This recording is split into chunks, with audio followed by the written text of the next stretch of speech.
guys, and welcome back to another episode of Change Wired podcast. My name is Angela Shorina. I'm your host. I'm your partner in change, transformation, in unlocking more of our human potential to create the most extraordinary lives and make more positive impact in this world as we're living it.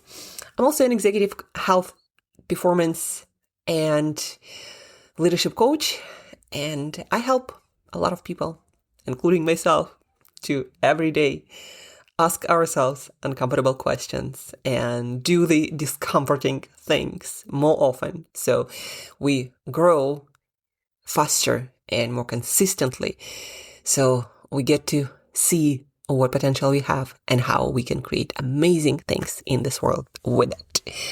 Today, guys, we're gonna learn how to become a high performer without the overcommitment and over-scheduled calendar, and without burnout, and with more fulfillment, not more business. We also learn how to become better quitters and saying no to the wrong thing and finishing experiments that we start if they don't lead where we want to go. I feel like in our culture, we have this idea of the experiment or a task as we're going to try this thing and it has to work. We figure out how to make it work. Well, sometimes you try things, you learn things, and the purpose of the whole test is learning, not accomplishing anything. And it's a totally normal outcome to not continue with the test and the experiment. There is a lot of work, there is a book, Tiny Experiments, written by a neuroscientist, the previous Googler, someone who does a lot of work and thought leadership in the space of experimentation as a life philosophy. And she teaches different techniques and studies and research them. And we also had her on our podcast. So I'm probably going to link that podcast in the show notes as well. Check that out. She is the author of Tiny Experiments and Experiments. Testing. Again, the legitimate one of the outcome is trying an experiment and not continuing with that because you learn certain things that make continuation makes no sense. Okay, let's start with a little bit of story. So today you're going to learn how to quit on the right thing, how to know what that right thing is, and how to stick with the right thing as well. Right? There is the saying, winners don't quit. Actually, it's the most wrong advice for becoming your best and the times of change. Winners don't quit on the right things, but they quit all the time on all the things that don't belong in their life. And the art is developing enough self-awareness so you have the ability to distinguish between the discomfort of growth in the right thing and the path of misalignment and the need to quit things, right? So you're gonna learn about a simple question, a framework to start using in your life, in your daily calendar, so you stick with more of the right things. So the right things actually have the space in your calendar to stick with you. And then become really good at quitting fast the wrong things. Just like, I think there is this saying, hire, slow, fire, fast. Well, I think in life, it's a little bit different.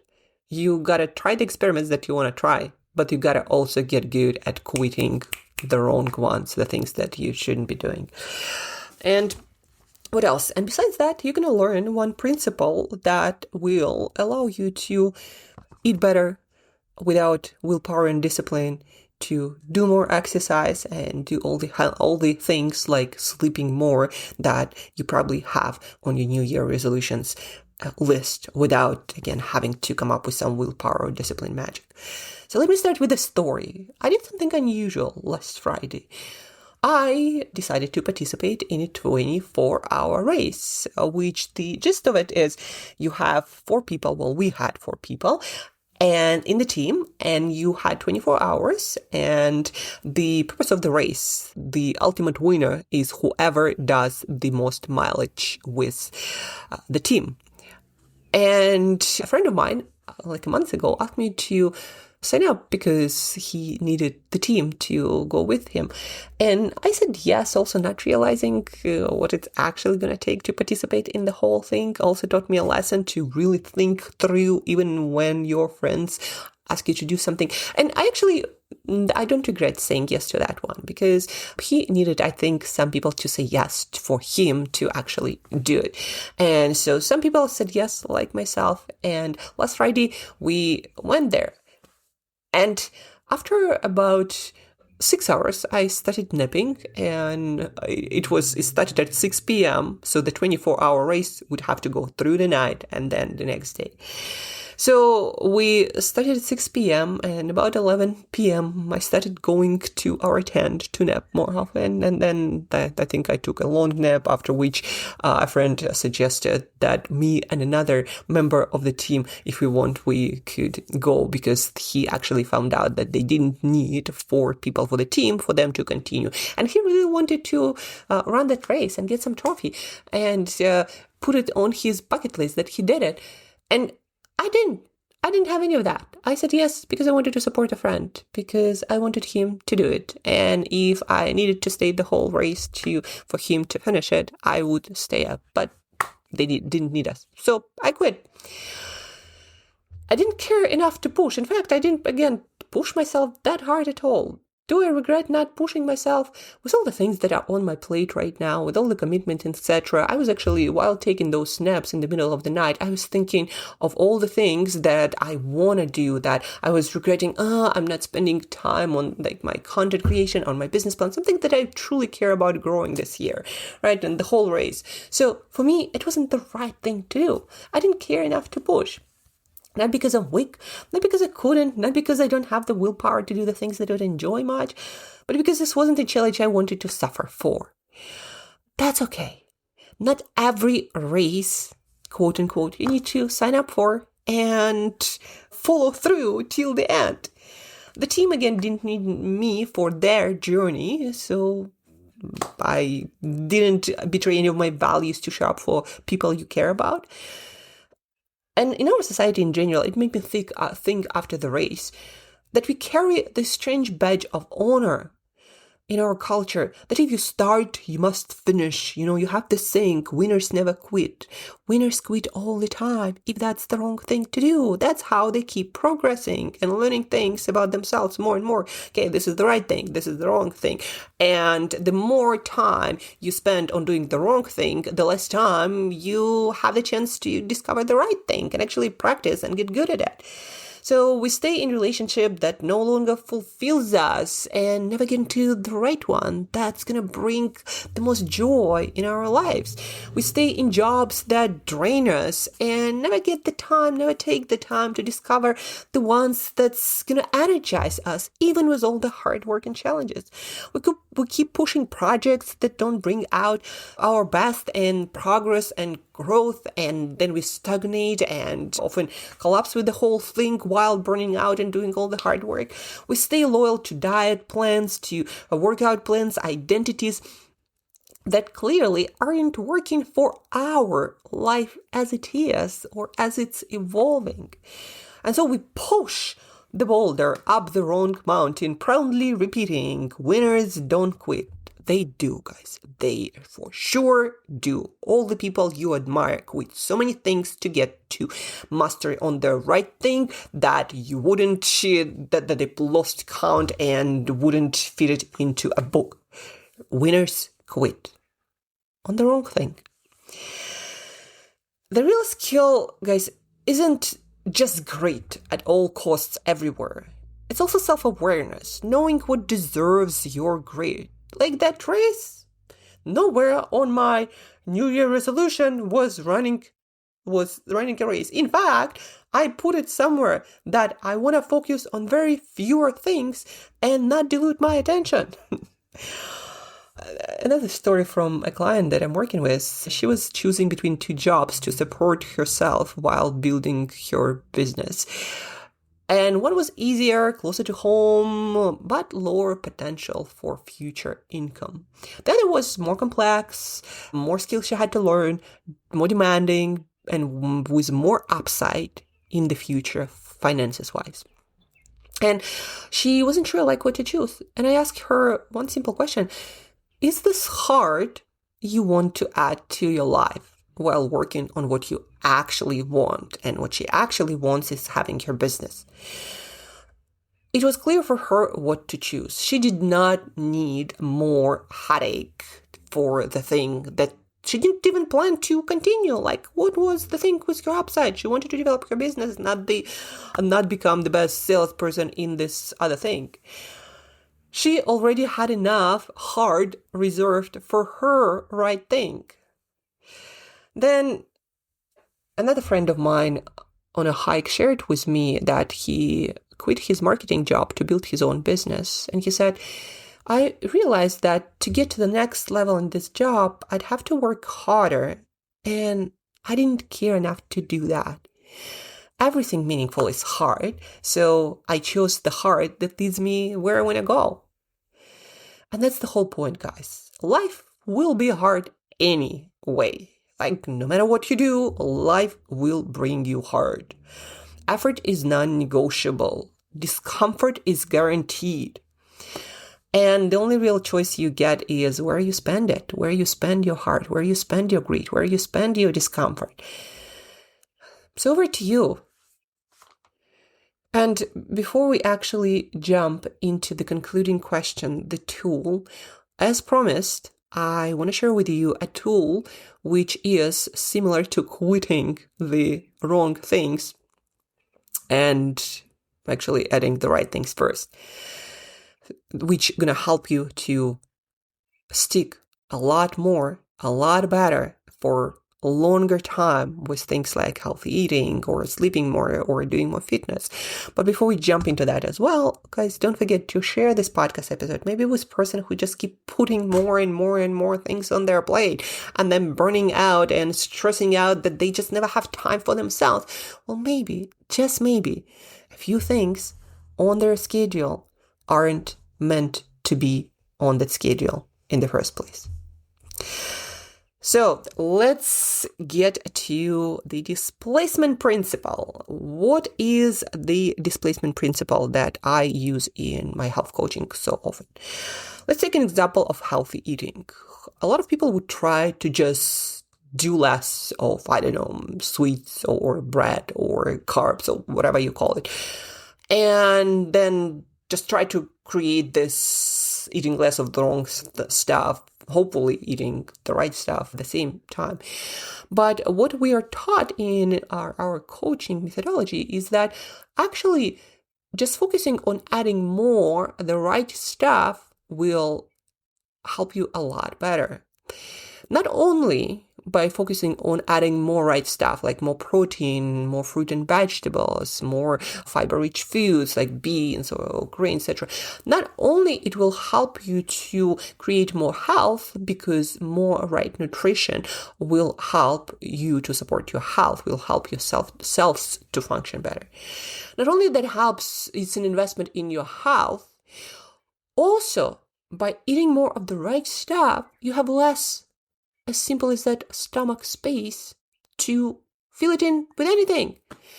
And guess what? You'll also have a lot less desire for it. A lot of clients, after we start using this principle, report back to me, they're like, Angela, I'm so full all the time. I don't want to eat anything. And I'm losing weight. And I'm feeling better. And da. It's because I often feel, guys, that some people just want to eat their chocolates or cookies or everything, no matter what. And so when they start adding a lot more stuff, they're like, well, I'm so full. And I'm like, yeah, and now sweets or whatever that might be. And is it a bad thing? I don't think so. Eating more of the right stuff is good for you. Yes, it doesn't give you that up and crash, but it gives you that long-term fulfillment, satisfaction, and health and energy. But anyhow, the point is adding more right stuff in to crowd out the wrong stuff.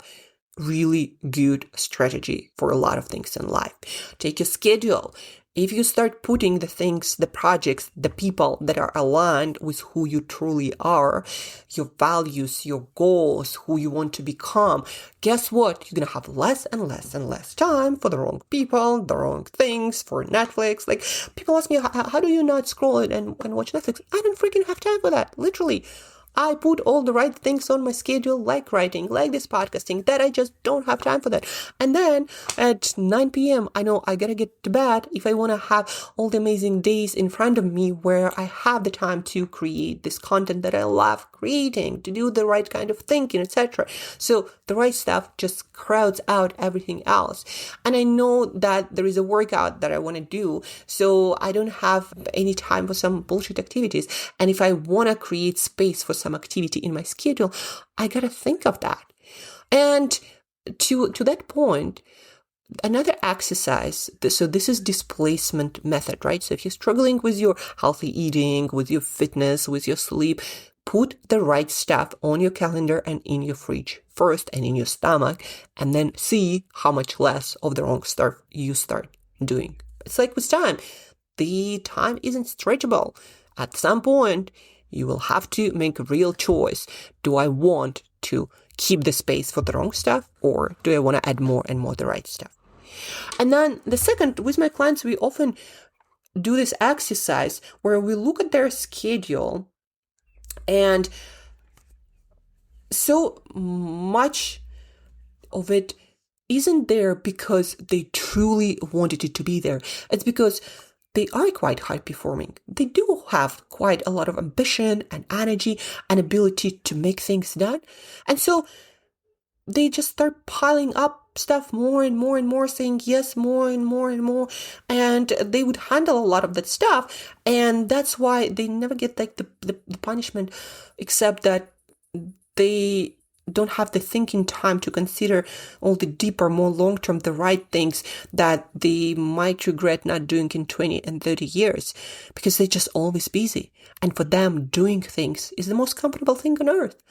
And so what we do with them is we look at their schedule and ask about every single item. Why are you doing this? To what value? To what vision? To what goal? To what future self is this contributing to? And if the answer is, I don't really know, I've just been doing that, or somebody asked me, or it just, it was a good idea at that time, or somebody proposed or offered.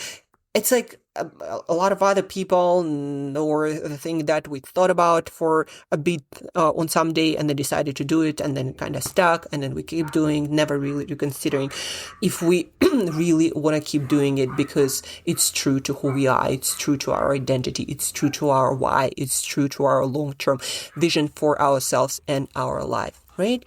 So this exercise we do with a lot of my clients, because again, they are very ambitious people. They are very capable people. They do a lot of things quite successfully. And so for them, the default is to say yes to a lot of things, different challenges and opportunities, etc. And never often reconsidering what has to go. And the saddest part, again, there is this opportunity cost that is very well known in cognitive sciences, that when we say yes to something, we don't have the attention, the thinking, the capacity to even consider deeply all of the potential things that don't necessarily have the payoff right away, but could be very important for our long-term well-being, life fulfillment, and satisfaction, and for the person who we want to become. So, the takeaways, a few. Winners quit on the right thing. Well, winners quit on the wrong thing to keep the right thing in. So, if there is something that feels misaligned, figure out how to quit it. It's not worth it. What is worth it is the things that feel truly aligned with who you are becoming.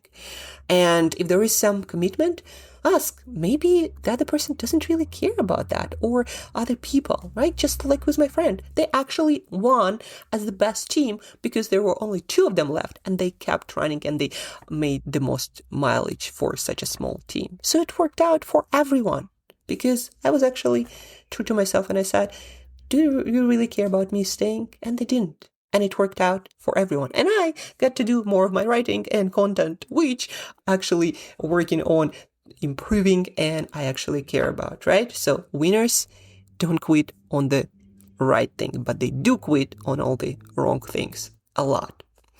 Then displacement principle that you can use in your nutrition or fitness or sleep. Put more right things on your plate and you're going to have less space for the wrong stuff. Test it for a couple of weeks and see how much better it works than the diet you never could keep for more than a week or two. And then for the doer in you, just because you can do it doesn't mean you need to put on your schedule. In fact, most of the things, if you're a doer on your schedule right now, aren't worth your commitment, your grit, your genius, and your time. So look at your calendar today, February 1st, great day to reflect.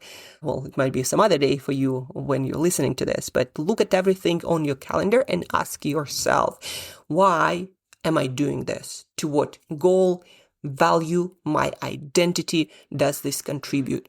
And if you don't really have a good answer, guess what? Quit it.